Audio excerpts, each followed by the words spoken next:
On est mercredi, je vous rassure, pas de flashback dans le temps. Oh, ça aurait été possible, pourquoi pas, hein, mais là non, on est mercredi. Bonjour Monsieur Ruffin. Bonjour. Bonjour Neferti. Bonjour Charlie. Vous allez l'air bien. Ça va. Ah, les visages sont rayonnants, c'est formidable. Ce matin, donc, nous sommes réunis autour de notre question santé, la question du cancer à la Martinique, même pas que, du soin, de l'accompagnement, du parcours de soins, de l'annonce de la maladie, du parcours santé pendant la maladie, après la maladie, dans quel état psychologique on se retrouve, quels sont les accompagnements, quelles sont les possibilités également financières par rapport à cette situation qui est la maladie, parce que la maladie vient également, nous en parlions hors antenne, avec quelquefois des gouffres financiers, parce que on n'attend pas d'être cette maladie-là, enfin on l'attend pas. On se dit pas, tiens, au cas où je tombe malade, je mets de l'argent de côté. C'est pas comme ça, en tout cas, la plupart des êtres humains, heureusement, fonctionnent. Et donc, nous allons essayer, dans le temps qui nous a été donné, enfin, nous est donné, de parler de tout ça. Bonjour, Monsieur Ruffin, à nouveau. Alors. Bonjour. C'est fou, j'ai l'impression de l'agresser à chaque fois que je lui parle. Non, je suis heureux, vous avez réussi l'exercice. Donc je suis heureux, je vous dis bonjour avec beaucoup de bonheur. En plus, vous n'êtes pas trompé, tu t'es pas trompé. Non. Franchement. Non, j'ai même pas fait exprès. Donc, ce matin, nous allons commencer par le post-cancer. C'est-à-dire qu'en antenne, on en parlait de certains gouffres financiers qui viennent malheureusement après le parcours de la maladie. Et vous n'avez pas de casque apparemment, c'est ça? Non, c'est pas grave. Vous entendez quand même ce que je dis. Donc, on va parler donc de certaines situations de gouffre financier qui arrivent après le parcours, après avoir eu un cancer. Oui. Souvent, je l'ai dit durant cette émission, et c'est encore avec beaucoup de bonheur que je vous retrouve, Charlie. Après avoir eu un cancer, c'est là où tout va commencer, parce que comme je disais souvent,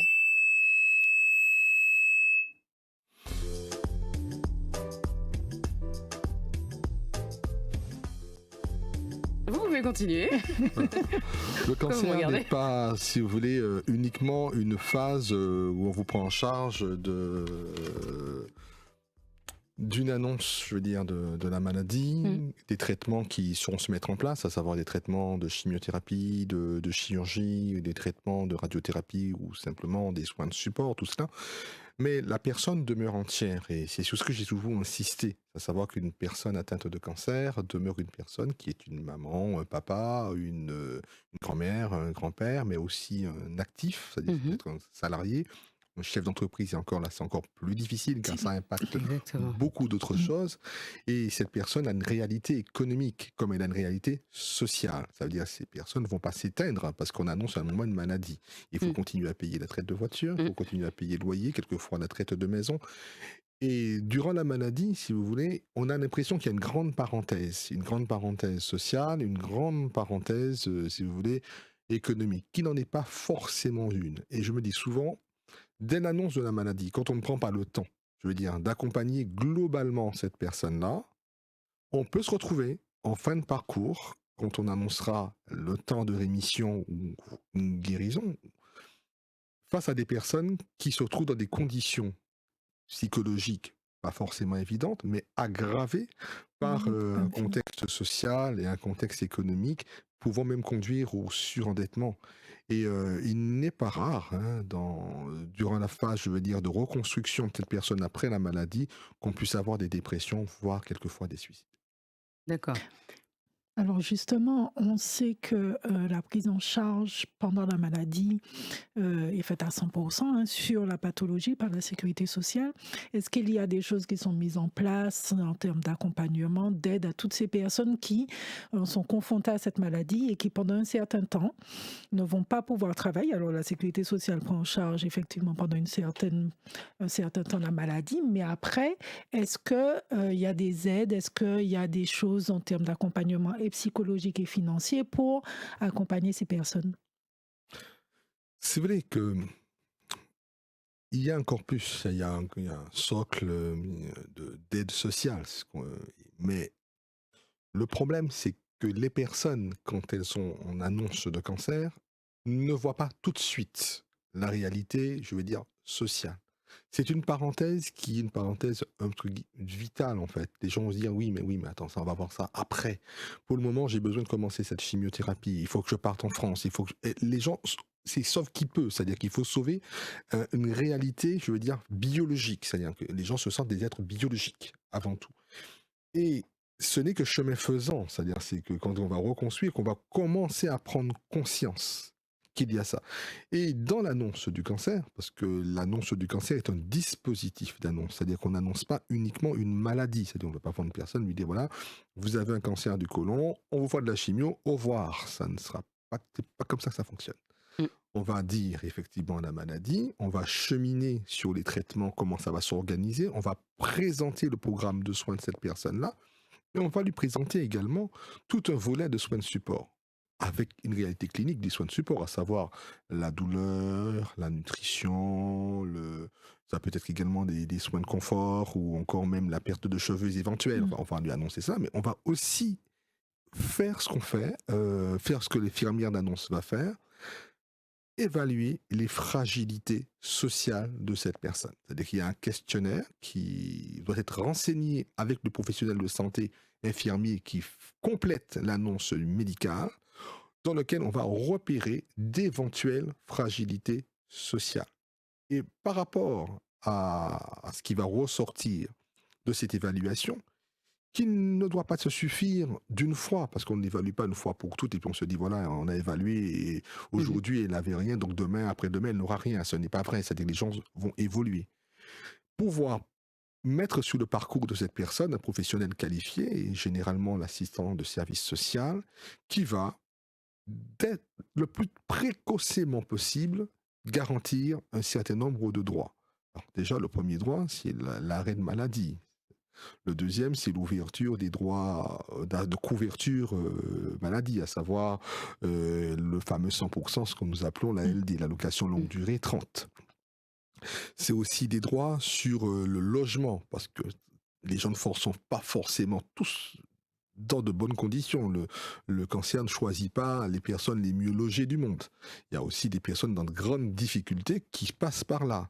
Et si vous avez, je prends le cas, j'ai connu une dame qui avait un accès tellement embêtant que l'infirmière libérale ne pouvait pas se rendre chez elle. Car il fallait traverser plusieurs étapes. Il y avait un chien qui mordait les gens. Enfin bref, c'était compliqué. Ça veut dire qu'il y a tous ces éléments à mettre en place. Et puis il y a l'environnement de vie. Les gens n'ont pas attendu, ça peut être aussi pendant une période difficile. Vous essuyez un divorce, le cancer vous tombe dessus, vous avez une perte d'emploi, ça vous tombe dessus, vous étiez justement en train d'acheter quelque chose et vous ne pouvez même plus le faire parce que le cancer s'est invité. Donc toute cette construction ou encore ce maintien de lien social doit être un enjeu, je veux dire, prioritaire si on veut anticiper l'après-cancer.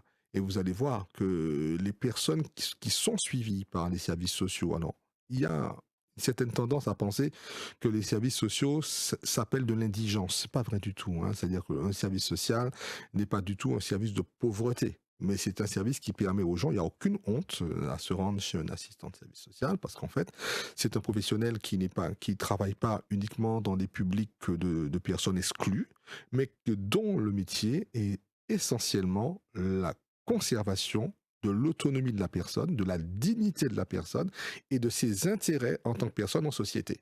Et toutes ces valeurs-là, que vous soyez moyen, riche, pauvre, vous avez tous besoin à un moment de votre vie d'un assistant de service social, ne serait-ce que pour ouvrir un droit, ne serait-ce que pour pouvoir appuyer sur le bouton et vous dire voilà que vous avez votre allocation longue durée, affectation longue durée de 30, ne serait-ce que pour pouvoir vous accompagner dans une démarche qui peut être aussi votre enfant. De ne pas avoir un enfant de 3 ans sous les bras et que vous n'avez personne à qui le confier parce que ce gamin, le papa est absent, bien vous n'avez pas trop envie de le confier à tati ou à mamie et que vous devriez quand même faire de la chimiothérapie et vous êtes forcément fatigué.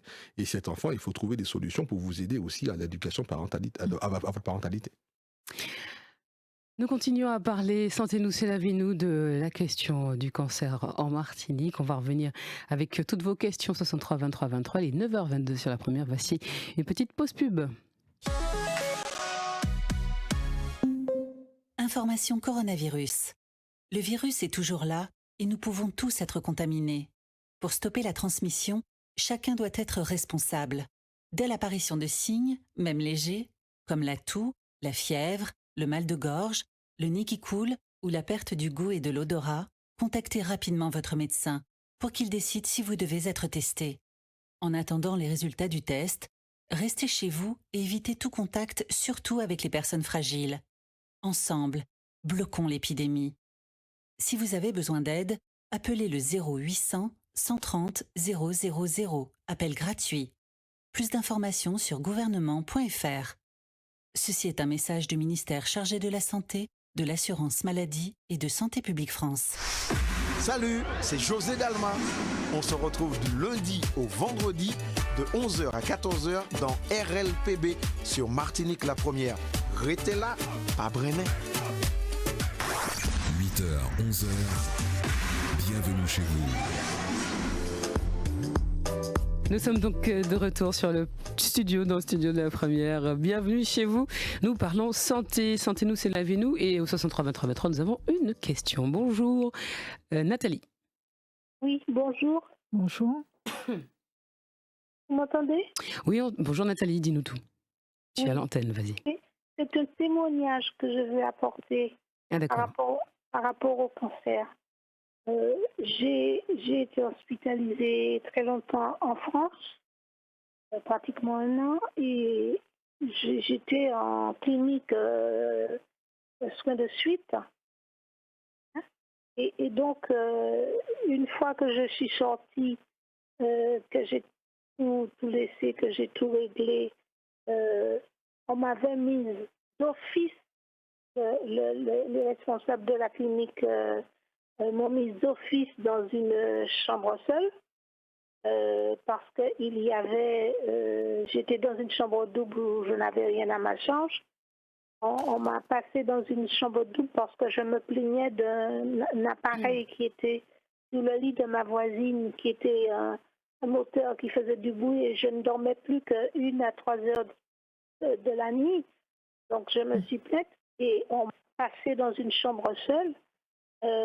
Et donc, une fois que j'ai quitté la clinique, on m'a envoyé une facture de 546 € à payer pour une période de 15 jours, même pas, de chambre seule. Donc, je n'ai pas eu le temps de me retourner, que j'avais déjà le contentieux, le service contentieux qui me harcelait, Nutrim, je crois que ça s'appelle. Et donc, j'ai dû piocher dans tout ce que j'avais demandé à côté pour pouvoir faire face par rapport à ce contentieux. Donc, je trouve ça inadmissible, aberrant, et jusqu'à présent, cet argent-là, j'en avais besoin pour faire face à des dépenses, puisque je suis revenue sur la Martinique. Et je vous assure que ce fut une horreur de m'avoir fait ça, m'être laissé partir en me laissant croire que nous étions quittes. Et puis, une fois que je suis arrivée en Martinique, j'ai commencé à recevoir des lettres de relance, des factures, même pas détaillées. Donc voilà, je voulais dire mon expérience. Oui, effectivement, je me souviens que vous aviez déjà appelé pour témoigner. Et c'est là que c'est important, effectivement, l'information. Vous êtes censé être informé au moment où vous sortez de la clinique, d'être informé de tout ce qui reste à charge à payer. Apparemment, on vous a laissé sortir en vous disant que vous étiez, qu'il n'y avait plus rien, que vous aviez réglé et le choix de cette chambre seule que vous n'avez pas fait en plus. Et oui, on me l'a imposé. Oui. Effectivement, ce sont des choses qui arrivent et malheureusement, on a peu de recours parce que quand on reçoit des lettres de relance et qu'on reçoit les lettres d'huissier, on est un peu pris à la gorge et on se sent dans l'obligation de régler parce qu'on sait bien que ça va entraîner encore des intérêts, des charges. Et en même temps, on est dans son bon droit parce qu'on estime qu'on n'aurait pas dû normalement avoir ça à régler. Non, parce que c'est pas moi qui ai demandé une chambre seule, c'était pas de mon fait. C'est l'appareil qui était sur le lit de ma voisine à côté était un appareil qui avait un problème. Et donc, une fois que j'ai été dans la chambre seule, on a changé, on a réglé le problème de bruit. Vous voyez? Donc, c'est vraiment, c'était pour occuper cette chambre seule et se faire de l'argent sur le dos d'une patiente. Voilà. Et je peux vous dire que la clinique, durant la période où j'étais en chambre seule, j'ai toujours pris la télé en chambre double ou en chambre seule. Il y a un sacré commerce qui se fait à l'intérieur des cliniques et c'est vraiment... c'est très malhonnête de la part des cliniques qui travaillent avec les hôpitaux en France. Voilà. Et puis, je dirais aussi que tout ce qu'on a... mon fils a dépensé dans cette période-là à peu près 1600 € de téléphone. Il était à l'extérieur, il fallait qu'il prenne des nouvelles en dehors du fait que il n'a pas été pris en charge pour m'accompagner. Je peux vous dire qu'il a eu d'énormes frais, il a fait face à d'énormes frais, mais rien qu'en téléphone, à peu près 1600 € pour le jet de son assistance, enfin voilà, son affection. Donc les mutuelles, je vais vous dire, j'ai fait 2 démarches à la mutuelle pour tenter de voir s'il prenait un peu plus en charge et non, c'était plus possible. Voilà. D'accord, en tout cas, merci Nathalie pour ton témoignage. Et donc ça explique... En tout cas, on voit un premier témoignage de ce que ça peut découler d'être malade et de se concentrer davantage sur sa santé. De toute façon, c'est un réflexe, on en a parlé tout à l'heure, c'est un réflexe humain de se concentrer sur sa santé et de ne pas anticiper sur les éventuelles surprises financières qu'on aura au niveau des factures en sortant de la maladie, si tant est qu'on sort de la maladie.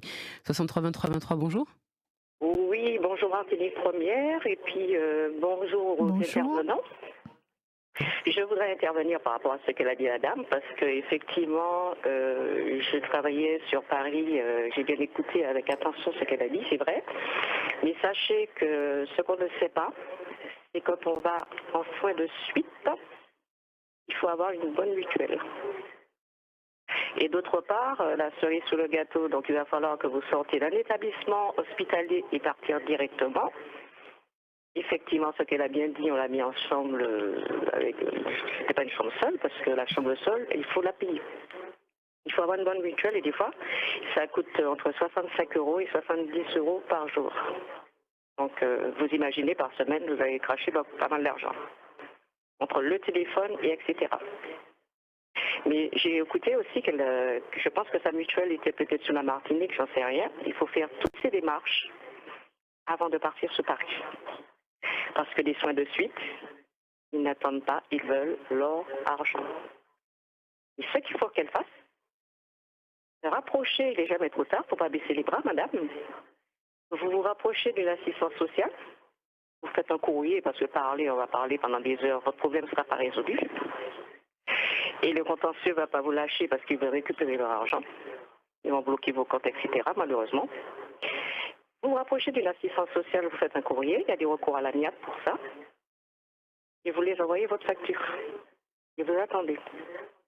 Et vous voyez, votre problème va être réglé. Sinon, dès que ça part au contentieux, ils ne vont pas vous lâcher. Et les frais, ça va y aller. Et sachez, soins de suite, il faut avoir la mutuelle et vous avez droit à ça une fois dans l'année. D'accord. Ça peut monter. Si vous prenez une chambre en soins de suite un mois particulière, vous êtes à 2 000 €. Hein. Ah oui, quand même. Ça, et c'est pas remboursé. D'accord. En tout cas, Donc, je vous merci. souhaite beaucoup de courage. Merci Surtout, beaucoup. rapprochez-vous d'une assistance sociale. Comme votre problème était sur Paris, malheureusement, il fallait le régler depuis Paris. Et là, vous êtes à la Martinique, je pense que vous allez avoir beaucoup de soucis, mais il y a des mails. Allez voir l'assistance sociale de la sécurité sociale. On ne va pas vous lâcher, on ne va pas vous laisser tomber, croyez pas. Ne restez pas dans votre coin. Bon, c'est vrai que ça fait 2 fois que je vous entends. Ça m'a crevé un petit peu le cœur parce qu'ils ne vont pas vous laisser tomber. Que vous soyez malade ou pas, ils saisissent, ils ne veulent rien entendre, malheureusement. Ouais. Merci beaucoup. Merci Écoutez, pour ton madame, témoignage. bon courage, et puis j'espère que j'ai aiguillé un petit peu votre lanterne. Merci. J'espère aussi. Elle a raccroché, mais je pense qu'elle est en train de Merci pour t'écouter. l'émission que vous faites, parce que des fois, on ne se rend pas compte qu'il y a des gens qui ont des soucis et qui ne peuvent pas beaucoup les régler. Eh bien, écoutez, Merci au à revoir toi. et bon courage. Très bonne journée, merci beaucoup. Et monsieur Ruffin, justement, si vous entendez la détresse de certains auditeurs qui viennent témoigner, qui ont le courage de venir témoigner sur la première, est-ce que on peut se rapprocher du GIP Prom pour obtenir une certaine un accompagnement de ce genre de situation? Absolument. C'est-à-dire que cette dame, c'est dans le cadre d'un parcours de cancer. D'accord. Donc, on est parfaitement compétent à pouvoir suivre, si vous voulez, déjà comprendre le contexte qui s'est passé, savoir dans quel cadre lui a été proposé cette fameuse chambre seule. Et puis, j'ai bien noté qu'il y avait aussi des procédures de recouvrement de cette créance, en fait, cette prétendue créance, parce que j'estime que c'est un indu. Et pouvoir lui faire bénéficier d'un accompagnement social sur le sujet. Mais en tout cas, déjà, avoir une évaluation. Donc, il ne faut pas qu'elle hésite à rappeler. Je rappelle ce même numéro de téléphone qui est le 06 96 05 46 25. Et à ce moment-là, elle demandera un rendez-vous avec le service social pour pouvoir faire déjà le point. C'est-à-dire, je pense que déjà, il y a des éléments qui nous échappent. On a juste un témoignage, mais je n'ai pas suffisamment de choses documentées. Je reste assez prudent sur le déclaratif spontané. J'aime bien voir par moi-même les éléments du dossier. Et à partir de cela, pouvoir proposer un projet d'accompagnement à cette personne-là. Mais qu'elle n'hésite pas à appeler. Et je lui mettrai... on lui mettrait un rendez-vous, peut-être avec moi, parce que je suis aussi assistant social. Donc, je rappelle. Donc, il n'y a pas de problème. Multicasquette, monsieur. Alors, justement, pour revenir. On va rappeler le numéro de téléphone quand même, 05 96 06 96 05 46 25. C'est ça? C'est bien ça. Oui, parce que quand on acquiesce, ça ne s'entend pas à la radio, monsieur Ruffin. Je crois que c'était filmé. Ça reste de la radio.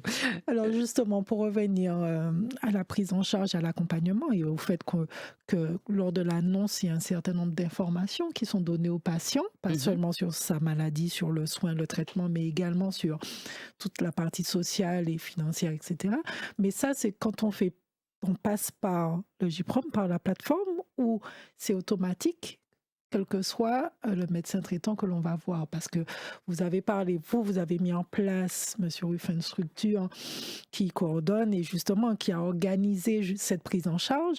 Mais il me semble que quand on va voir un médecin traitant, on n'a pas forcément toutes ces informations. Donc, le médecin traitant va sûrement évoquer le traitement, la maladie, mais comment les gens, le patient après se dit, mais il faut que j'aille voir l'assistante sociale, il faut que je contacte telle structure, pour avoir cette prise en charge et cet accompagnement global. Oui, je tiens à rappeler quand même que je dirige un service public. Ça veut dire que nous sommes vraiment dans un service public et la stratégie de lutte contre le cancer propose un schéma. C'est-à-dire le médecin traitant a son rôle à jouer dans ce schéma-là. Mais le dispositif d'annonce n'est pas l'apanage du médecin traitant. Donc, si vous voulez, le médecin traitant intervient, parce que c'est un dispositif en 5 temps. Le premier temps, c'est ce qu'on appelle le temps de l'annonce de la suspicion de cancer, c'est-à-dire que quelqu'un va voir un médecin traitant pour lui montrer quelque chose, et le médecin traitant suspecterait que cela pourrait déboucher, je n'ai pas dit que c'est un cancer, pourrait déboucher sur un cancer, donc prépare ce patient en lui expliquant pourquoi je vais vous faire voir un spécialiste qui va vous faire une biopsie, etc. Donc il annonce cette suspicion de cancer. Une fois que la biopsie est faite et qu'on a un résultat, je veux dire, anatomopathologique, c'est-à-dire qu'on a la preuve histologique que le tissu qu'on a biopsié est un cancer. Le spécialiste... on peut avoir ça en mots... Oui, Voilà. On a tu la m'as preuve, devancé. on a la preuve que le petit morceau de prélèvement qu'on avait fait, ça montre que c'est un cancer. Ce qu'on n'avait pas pu dire, le médecin traitant, puisque le médecin traitant avait dit, écoutez, moi, effectivement, il y a une boule, ça peut être un cancer, comme ça peut être autre chose, mais il faut prendre un petit morceau, et à partir de ce petit morceau-là, on va savoir si c'est un cancer. D'accord. Donc, on va annoncer cette fois-ci le diagnostic, c'est-à-dire qu'on va vous dire que vous avez le un résultat de cancer. cet examen. Voilà, c'est une annonce qu'on va vous confirmer ce qu'on avait supposé. Après, on va vous dire, est-ce que vous êtes d'accord que votre dossier passe dans une réunion de concertation pluridisciplinaire? On va vous expliquer qu'est-ce que c'est. On va vous dire qu'il y aura plusieurs médecins qui seront assis autour d'une table et qui vont, à partir de tous vos résultats, c'est-à-dire que ça va être votre biologie, le résultat de l'anapath, l'analyse sanguine, les radios, vos IRM, enfin tout ce qu'on dispose, que ces personnes-là vont chercher quelle est la meilleure solution thérapeutique, c'est-à-dire quel est le meilleur moyen de vous soigner. Une fois que cette réunion de concertation pluridisciplinaire va avoir lieu et qu'elle va rendre une décision, qui sera un projet de soins, vous allez être reçu encore par celui qui va devenir votre référent. Ça peut être un radiothérapeute si votre projet de soins est essentiellement centré sur la radiothérapie, comme ça peut être un oncologue médical si c'est centré sur de la chimiothérapie, comme ça peut être aussi sur un chirurgien si vous allez avoir une chirurgie. Et lui, il va vous annoncer cette fois-ci le programme personnalisé de soins. D'accord. Après, vous avez vu que c'est quand même assez long le processus. Et là, jusqu'à maintenant, on vous parle pas social, là, hein. On vous parle de santé, on vous parle de vous. Et une fois que le médecin référent va vous présenter votre programme personnalisé de soins, vous allez devoir voir après un professionnel paramédical, qui peut être une infirmière d'annonce, ou encore un manipulateur d'électroradiologie d'annonce si votre traitement va concerner de la radiothérapie, qui va repréciser avec vous tout ce que vous avez vécu depuis le début, un petit rappel, et qui ira plus loin, en vous présentant cette fois-ci la fiche d'évaluation des fragilités sociales. Et en vous disant un petit peu comment ça fonctionne, en vous expliquant qu'il y a des associations pour vous aider, la Ligue, MATT, en vous donnant les adresses de l'assistante sociale, l'adresse de la psychologue, etc. Et puis, vous appelez ça comment, la fiche d'évaluation des fragilités sociales. Fragilité sociale. Voilà. Et en français, ça donne... Ça veut dire c'est simplement un petit document du support qu'aura effectivement le professionnel qui va vous recevoir, de manière à pouvoir s'orienter. Alors, êtes-vous logé? Vivez-vous seul? Avez-vous du travail? Combien touchez-vous?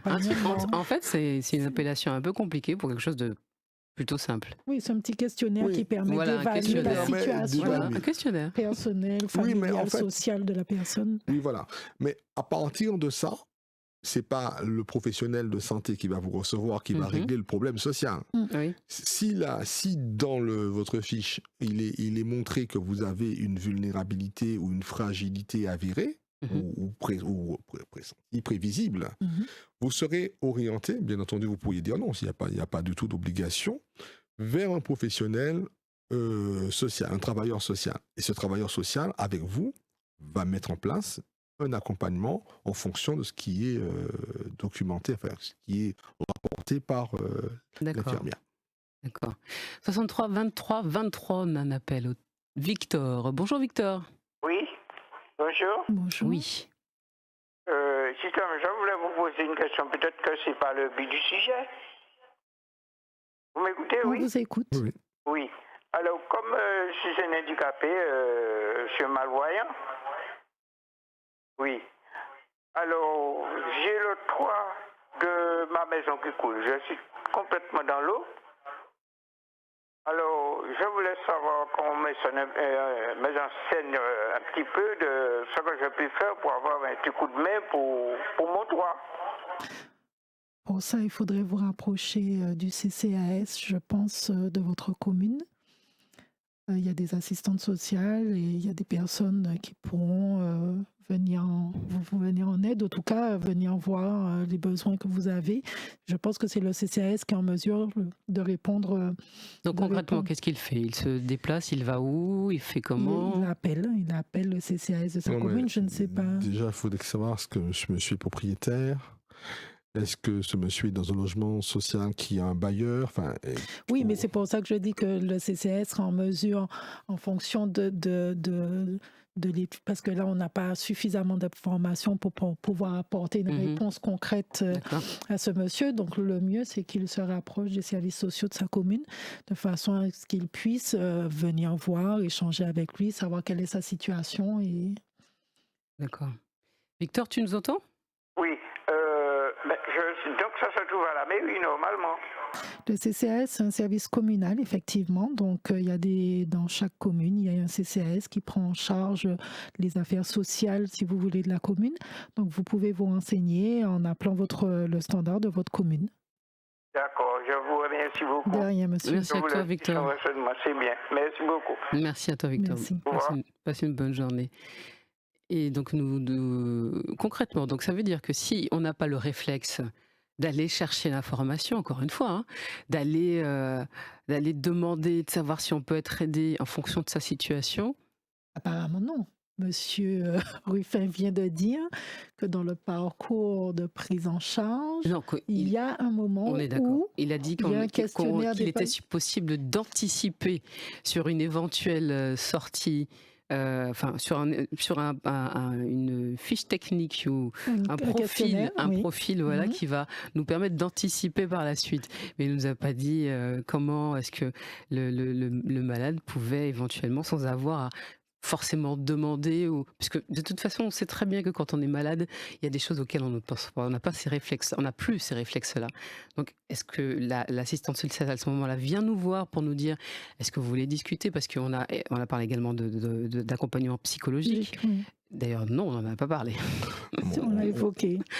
C'est pas parler. Mais vous savez qu'on est compliqué en France, mais très compliqué. Oui, j'ai entendu parler d'étapes. Vous avez parlé de 5 étapes dans le processus. De construction. Rien que de l'annonce, de construction. Voilà. Rien que de l'annonce. Rien que de l'annonce. Donc c'est. Non, mais il faut comprendre quelque chose. Tout à l'heure, on a parlé de CCAS. C'est-à-dire qu'aujourd'hui, vous savez, chaque commune, il y a un centre communal d'action sociale, mais qui ne sont pas tous pourvus de travailleurs sociaux.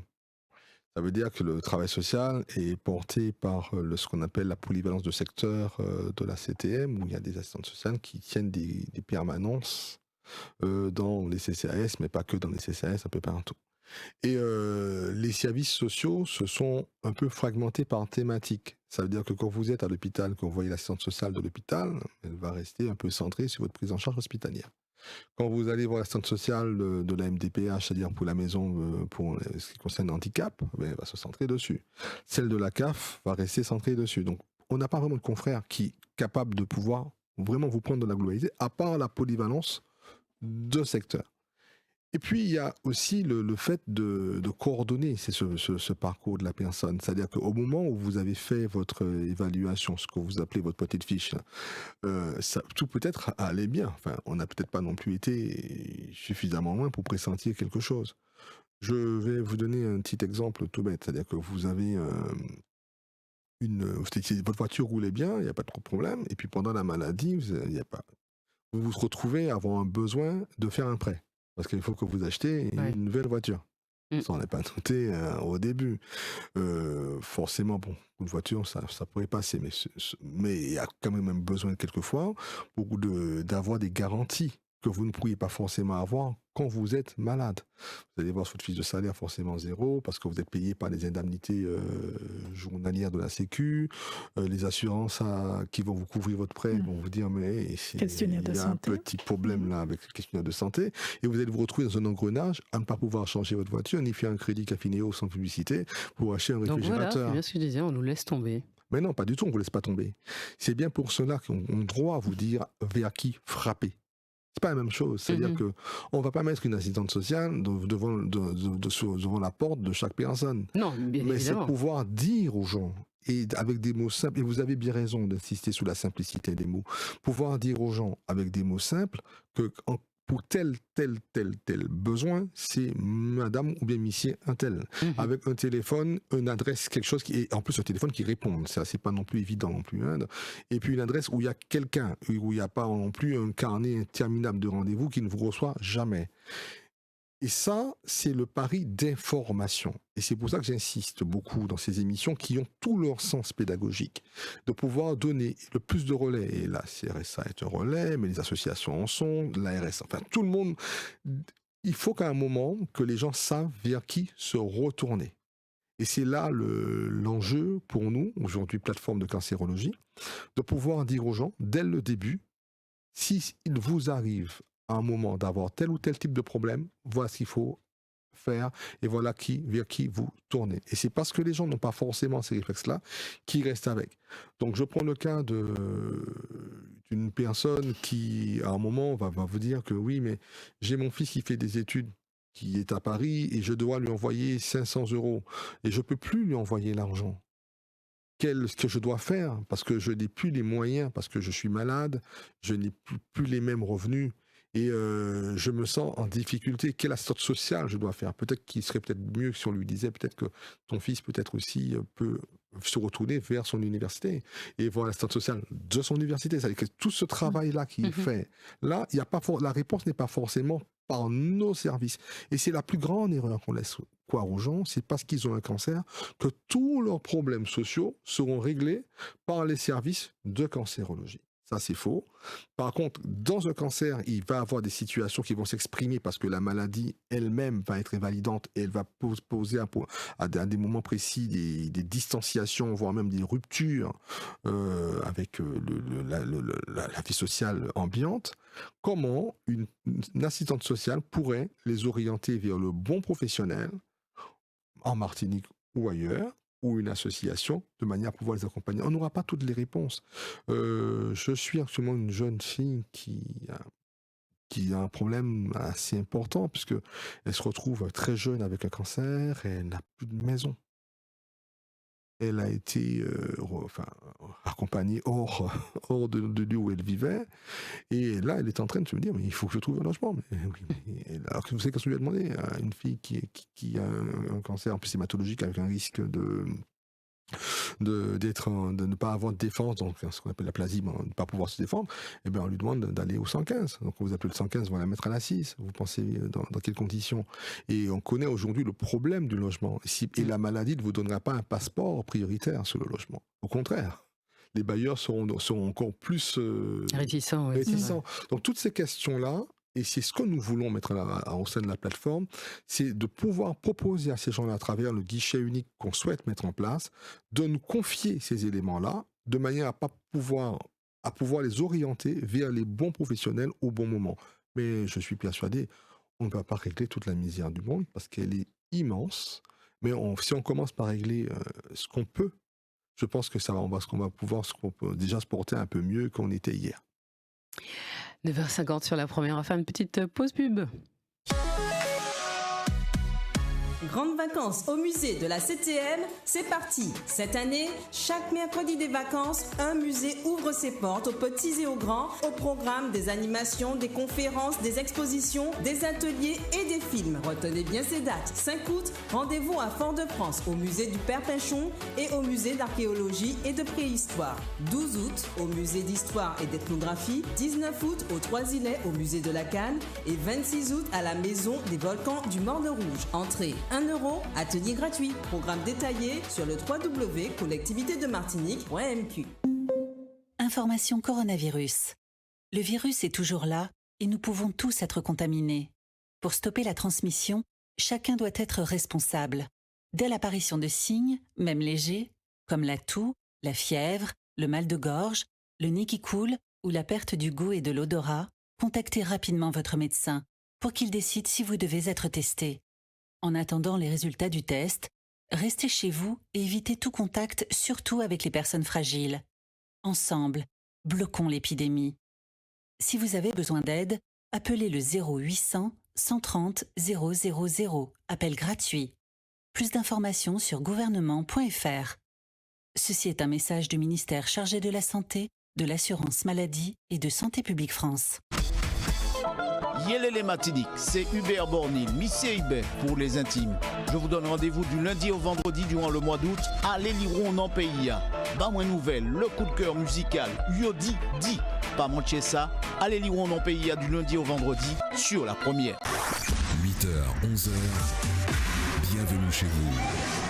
Bienvenue chez vous avec Charlie. Et vous êtes toujours les bienvenus. Nous allons prendre un dernier appel au standard de la première 63 23 23. Bonjour. Bonjour Charlie, comment vas-tu? Bien, merci. D'accord, toujours très heureux de t'entendre à l'antenne. C'est agréable, merci beaucoup. Ah, oui. Sans te flatter, tu es pour le moment, c'est vrai, l'une des plus belles voix de la FM. Waouh, quel compliment. Merci beaucoup. Je ne connais pas ton prénom. Mon prénom c'est Bruno. Bonjour Bruno. Bonjour Charlie. Donc, bonjour aussi à tes invités. Oui, monsieur Ruffin et Neferti. Oui, bonjour madame, bonjour monsieur. Bonjour. C'est vrai, bon, j'ai pris l'émission en cours, mais par rapport à ce que j'ai entendu, vous avez parfaitement répondu aux questions qui ont été posées, donc à la fois par Charlie et par les auditeurs. Oui. Alors moi, je voulais apporter mon témoignage, et juste mon témoignage d'auditeur de Martinique Première, pas plus que ça. Ça ne doit pas être pris pour plus que ça. Donc simplement, c'est que dans mon entourage, il y a beaucoup de gens qui étaient déjà peut-être cancéreux, mais la façon dont on leur a dit, la personne qui leur a dit aussi, a été mal choisie. Le problème, c'est qu'une fois qu'elles ont su qu'elles étaient malades, en fait, ça agit de façon négative en eux, comme un anti-placebo, si vous voulez. Quelque chose qui n'agit pas, mais qui n'est pas censé agir, mais qui, mentalement, moralement, en créole, on dit que ça cape en tête moins, ou, vous voyez, ça me ronge de l'intérieur, en fait. Donc, les gens ont tellement angoissé. Ils n'ont pas eu un accompagnement psychologique après. Donc, du coup, ils étaient livrés à eux-mêmes. Ils ont tellement stressé qu'ils se sont auto-tués. Donc, ils sont morts peu de temps après avoir appris qu'ils étaient malades. Alors que nous pensons que si ils n'avaient pas su, ils auraient vécu jusqu'à maintenant avec nous. Ça, nous, on est persuadés. Parce que ça agit de façon négative. Vous savez, il y a des gens qui vont vous dire brutalement, c'est comme le décès d'un proche. Il y a des gens qui sont un peu sadiques qui vont vous dire pratiquement, avec un petit sourire du coin des lèvres, ton fils est mort sur la route. C'est pas comme ça qu'on dit ça à une maman, surtout si c'est son seul fils. Oui, c'est le choc. La dame, elle s'effondre. Qu'est-ce que le gars espère? Qu'elle va tomber dans ses bras? Bon, en Martinique, on a cette mentalité, c'est un peu bête. Mais il faut réfléchir quand même avant de dire ou de faire quelque chose. Donc, il faut choisir, il faut bien choisir les gens qui vont leur annoncer ça. Il y a une façon aussi de le leur dire. Il faut qu'il y ait un accompagnement psychologique. Parce que c'est une vie qui change. Vous savez, il y a beaucoup de gens qui pensent que quand on est cancéreux, il n'y a plus de vie sexuelle, on va contaminer les autres, et les autres, s'ils le savent, c'est l'exclusion. Là, vous verrez qu'il n'y a plus d'embrassades, il n'y a même plus de poignées de main, on vous salue au loin. C'est une vie qui change littéralement. Donc, la personne qui sait qu'elle est malade, alors qu'elle était porteuse de stase, elle était déjà métastasée il y a longtemps. Mais on le lui a dit. Donc du coup, ça agit maintenant moralement.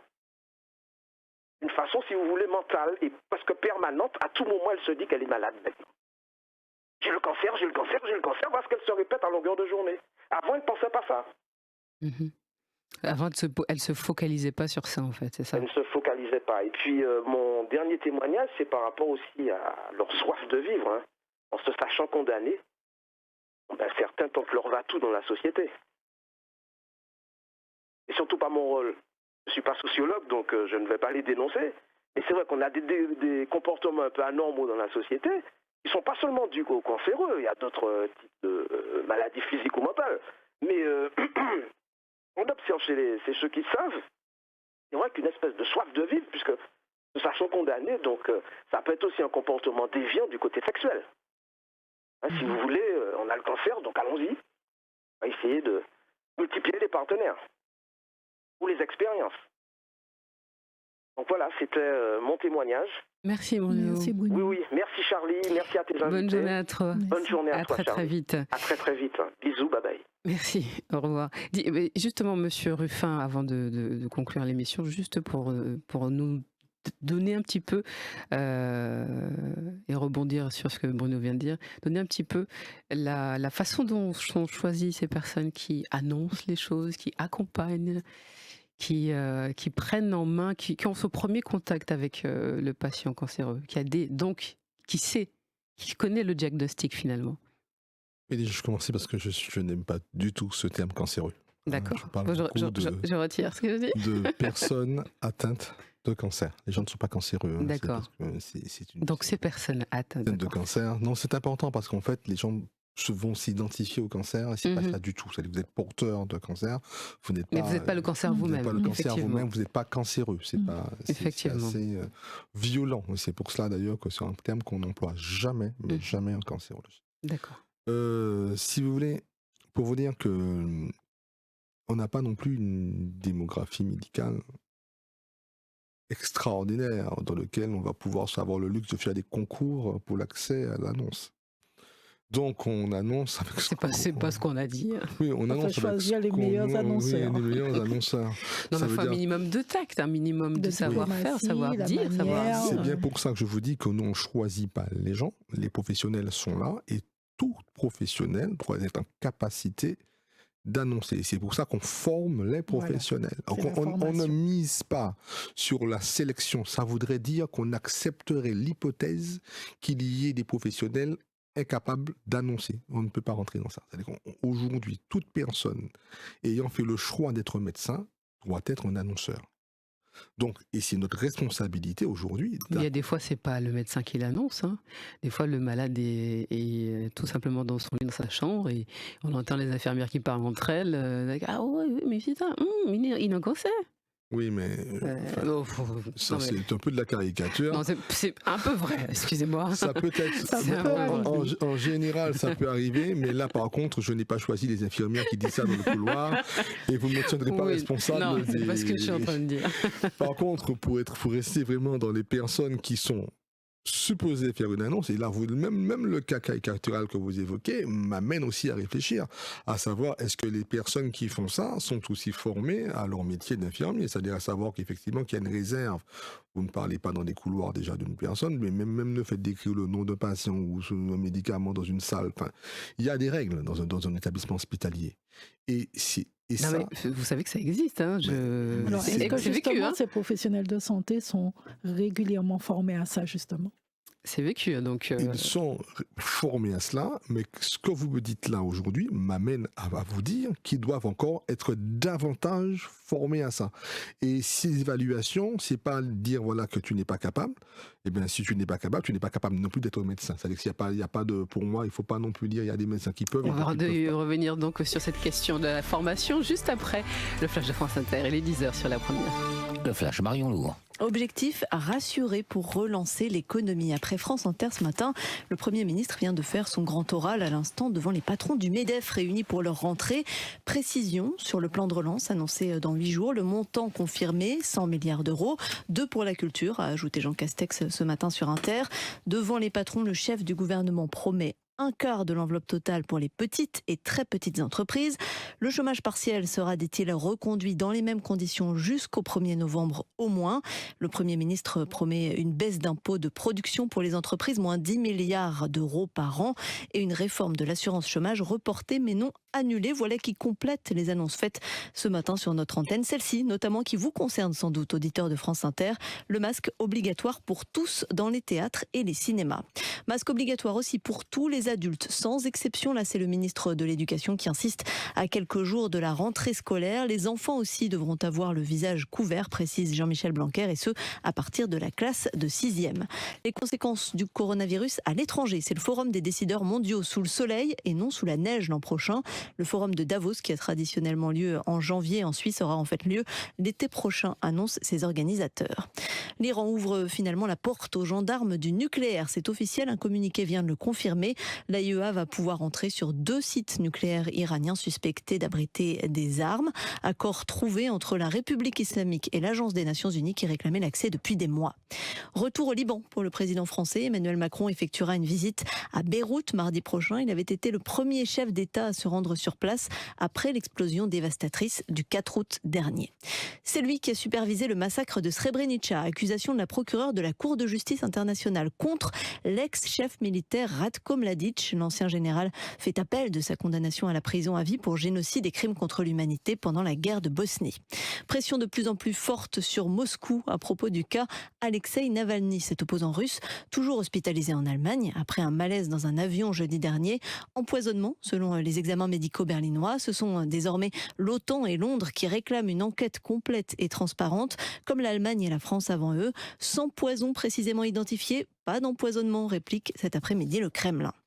Des Syriens, Irakiens, Somaliens, Kurdes, 96 migrants secourus en Méditerranée après le naufrage de leur bateau.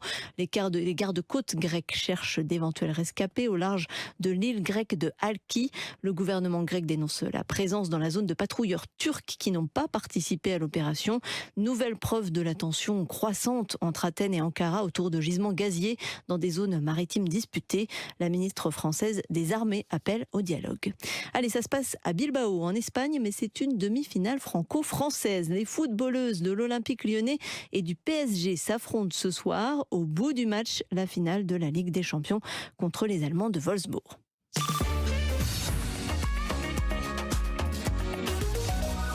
La première. Justement pour préparer à la... 10h03 sur la première. Vous avez entendu la voix de Neferti. Oui, nous sommes en train de discuter. Et vous êtes de retour pour notre question santé. Nous avions fini de répondre donc sur ces formations en termes d'annonces de professionnels qui font ces annonces bien faites ou pas aux patients atteints du cancer. J'ai bien dit ? Très bien. Donc je vais vous laisser finir de répondre à cette question. Non, je disais que la formation, elle est importante. Pourquoi elle est importante ? Parce qu'en fait, vous savez qu'il y a des gens qui font ce qu'on appelle des activités spontanées. C'est-à-dire qu'on décide que c'est comme ça qu'on sait faire. C'est-à-dire qu'à la limite, il faut pour piquer, il faut mettre des gants. Ben, moi, pas ça fait et puis gants. C'est comme ça, moi, ça fait, c'est comme ça, moi, j'ai fait. Et puis, vous n'avez rien à dire à la personne. Bien, c'est que, à la limite, c'est comme ça, après, on m'a dit ça, moi, pas qu'il fait, d'autres fait différemment. Je pense que, à un moment, il faut faire changer ces pratiques-là. Et il ne faut pas se donner de repos. C'est justement parce qu'on excuse un peu trop. On dit voilà qu'un tel est apte, un tel n'est pas apte. C'est-à-dire que vous avez fait un choix. Il n'y a pas de bénévole dans les professions de santé. C'est-à-dire, tout le monde perçoit une rémunération. C'est-à-dire que ce n'est pas du bénévolat qu'on vient faire. Moi-même, je suis un professionnel. Je suis payé pour être directeur. Je ne fais pas de bénévolat en cancérologie. En revanche, les personnes qui veulent faire un travail, c'est-à-dire qui sont payées, rémunérées pour pouvoir faire quelque chose, doivent le faire convenablement. Et c'est parce qu'il y a trop de tolérance. C'est parce qu'effectivement, on excuse trop. On veut trop couvrir. Parce que le patient, il patiente tellement aussi qu'il a même très peur. Parce que quand il va voir, il va dire, mon Dieu, s'il m'a dit ça à l'infirmière là, demain matin, comment qu'il est viré, bon Dieu. Les gens sont dans leur... Est-ce qu'ils vont s'occuper de moi correctement? Qu'on va pas me laisser attendre 2 heures. Qu'on va pas esprit, que machin, moi, ne peut pas dire rien, que je suis obligé de me taire parce que je n'ai pas le choix, je suis là. Mais oui, mais c'est ça justement. Non seulement on est malade, mais en plus on a cette espèce de poids psychologique, de crainte, oui, de savoir qu'on ne peut pas être non seulement malade et soi-même avec les gens, parce qu'on est obligé de faire en sorte que le personnel soignant se sente bien pour espérer être bien reçu et soigné. C'est quand même dramatique. C'est pour ça qu'une personne qui n'est pas de la dénonciation, une personne qui relate des faits, qui fait part de son expérience, fait un acte d'amour. Ça veut dire que ça fait un acte d'amour parce qu'en fait, ça permet de pouvoir changer des pratiques et surtout sécuriser d'autres personnes qui viendront après. Quand les gens ne se bonifient pas par le temps, c'est pas parce qu'on est au jour du méchant à 10h et puis à 10h15, on est devenu gentil. Je crois qu'à un moment, il y a de la formation, mais il y a aussi de la prise de conscience. Tant que les gens ne vont pas prendre conscience qu'effectivement, qu'ils sont dans un système de santé où les gens sont déjà abasourdis par ce qui leur arrive. Quand aujourd'hui vous faites du chantage, si tu pisses une fois de plus, vous m'as piqué, changer couche là. Non, mais il faut qu'à un moment qu'on puisse comprendre et dire ces genres de choses-là. Ce n'est pas dénoncer. C'est simplement faire un acte d'amour, parce qu'en fait, on a le devoir aujourd'hui de préserver les autres. Et je me dis que moi, je les entends. C'est-à-dire que nous avons aussi une mission à la plateforme d'amélioration continue des pratiques professionnelles, qui est une mission d'évaluation de ces pratiques-là. Nous ne sommes absolument pas les supérieurs hiérarchiques des personnels hospitaliers et encore moins des libéraux. Mais quand nous sommes interpellés sur ce type de situation et que nous voyons que ces types de situations font que non seulement les patients sont dans un mauvais état, quelquefois ils sont en rupture, parfois en traitement, les plus riches vont peut-être partir en France. Mais les plus pauvres ne pourront peut-être pas prendre l'avion et partir en France, ils resteront mourir chez elles. Donc, au nom de cette humanité que nous défendons, nous avons le devoir aujourd'hui de faire remonter au plus loin possible ces comportements. On formera tant qu'il faudra, mais s'il faut sanctionner et s'il faut aujourd'hui poursuivre judiciairement, cela sera fait aussi sans aucune difficulté. Alors justement, pour revenir sur la partie droit des usagers, recueil de la parole des usagers, dans cette prise en charge et dans ce processus, à quel moment vous donnez la voix aux usagers? Est-ce que vous avez un questionnaire de satisfaction sur le suivi? Est-ce que vous évaluez ou vous enquêtez les usagers, les patients, pour savoir à quel moment il y a eu un souci, s'ils ont des remontées à faire? Parce que quand on parle de signalement, c'est justement pour pouvoir améliorer. Si on signale quelque chose, c'est pour que ça ne se reproduise pas. S'il y a 1, 2, 3 signalements sur un problème d'annonce, sur un problème de prise en charge, il faut pouvoir recueillir la parole des patients, des usagers sur ces questions-là. Comment vous faites? Ferti, vous savez que je l'ai dit dans toutes ces émissions, c'est la dernière et c'est important encore de le rappeler, l'usager est le cœur de nos préoccupations. On ne soigne pas des soignants, on soigne bien des personnes. Si elles ne parlent pas, nous nous basons sur le retour de la personne soignée, de son environnement, de l'usager, du citoyen. Aujourd'hui, ça veut dire que nous conduisons des enquêtes de satisfaction, mais là encore, il faut libérer la parole, car vous avez beau donner un questionnaire à une personne, si c'est pas anonyme ou bien c'est pas, les gens vont avoir peur de vous dire les choses parce que les gens ont peur des représailles éventuelles. Il faut aller plus loin, et c'est dans ces groupes de parole. Et puis il y a quelque chose qui se passe d'extraordinaire. Les associations font ce travail-là, parce que les associations, même s'ils ne nous disent pas à nous, ils vont le dire aux associations, et les associations nous font remonter ces choses-là. Et on a pu aujourd'hui prendre l'annonce qui s'améliore maintenant à bras-le-corps, parce qu'on a eu justement les mécontentements à raison de ceux qui les vivaient dramatiquement.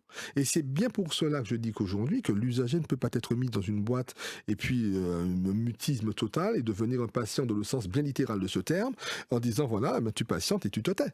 Je crois qu'aujourd'hui, la voix des usagers n'est pas une voix qui doit être entendue pour faire le fun, pour cocher sur une checklist. L'hôpital a répondu au questionnaire de satisfaction. Oui, non. Enfin, à un moment, non. C'est-à-dire que la voix de l'usager est une voix d'émancipation. Et c'est une voix de changement. C'est une voix, si vous voulez, de révolution positive. Et tout ce qui se construit aujourd'hui, la démocratie en santé, et puis que vous portez ce message-là, n'est pas la démocratie en santé pour juste dédouaner l'État ou autre institution de son obligation de qualité. C'est simplement pouvoir dire la démocratie en santé, c'est vraiment une voie parlementaire, entre guillemets, pouvoir dire nous sommes à l'origine de mouvements, nous sommes à l'origine de changements, de dynamiques nouvelles, de projets nouveaux qui vont porter, je veux dire, une santé de demain construite par rapport à ce que nous vivons, parce que c'est nous les patients, c'est nous les usagers, c'est nous les consommateurs du service public. Et c'est bien pour cela que la plateforme n'aura aucune raison d'être. Mais je dis, mais aucune raison d'être.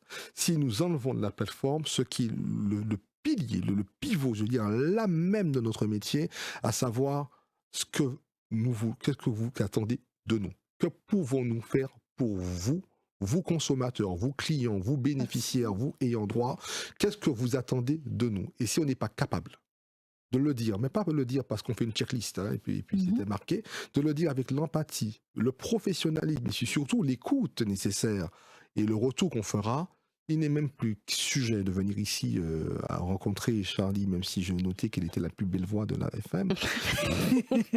J'étais un peu jaloux, mais ça c'est pas grave, ça c'est mon narcissisme chronique. Mais si ça ne sert à rien si derrière tout ça, l'usager ne s'exprime pas. Et on ira encore plus loin les fertiles, parce que là, vous voyez bien que avec la CRSA, avec tous les systèmes de démocratie en santé, on va s'améliorer. Et puis, on parlait tout à l'heure de personnes atteintes de cancer, mais la santé est universelle. La santé ne touche pas uniquement le cancer. Et je pense que c'est tous ces éléments-là. Et c'est trop stigmatiser les gens. Ah non, mais ça, c'est pour les cancéreux. Ou encore, c'est pour les lépreux. Non, on n'est plus dans cette stigmatisation. Et c'est bien pour cela, je crois qu'aujourd'hui, au nom de cet usager qui n'est pas, même si je n'aime pas le terme usager, ça fait un peu vieux, un peu ce qu'on se débarrasse de cette personne, cet humain, ce bénéficiaire, cet ayant droit, lui permettre de s'exprimer et puis surtout lui rendre compte. Et c'est là le plus important. C'est pouvoir lui rendre compte systématiquement de ce qu'on a fait de sa parole. Pas l'écouter et puis partir avec, mais lui rendre compte de ce qu'on a fait. Et c'est là où on nous attend. 06 96 05 46 25, c'est le numéro du JPROM pour pouvoir poser les questions éventuelles que vous avez encore en tête. Monsieur Ruffin, merci. Il faut dire oui, c'est la radio toujours. Ça n'a pas changé. Non, mais Charlie, mais permettez-moi d'écouter quand même la plus belle voix de la FM. Vous gâchez le délire. Neferti, merci beaucoup. Charlie. Merci. Nous avons donc conclu ensemble notre saison santé sur la première dans le cadre de Bienvenue chez vous. Je vous dis donc à peut-être très bientôt et en attendant sur la première on va continuer justement avec une forme de santé puisque la vente libre des paracétamol semble se terminer avec la tendance conso. Tendance conso, Christopher Faleras, votre chronique quotidienne pour mieux consommer en Outre-mer. Cette année, il y a du changement dans les pharmacies avec la fin de la vente libre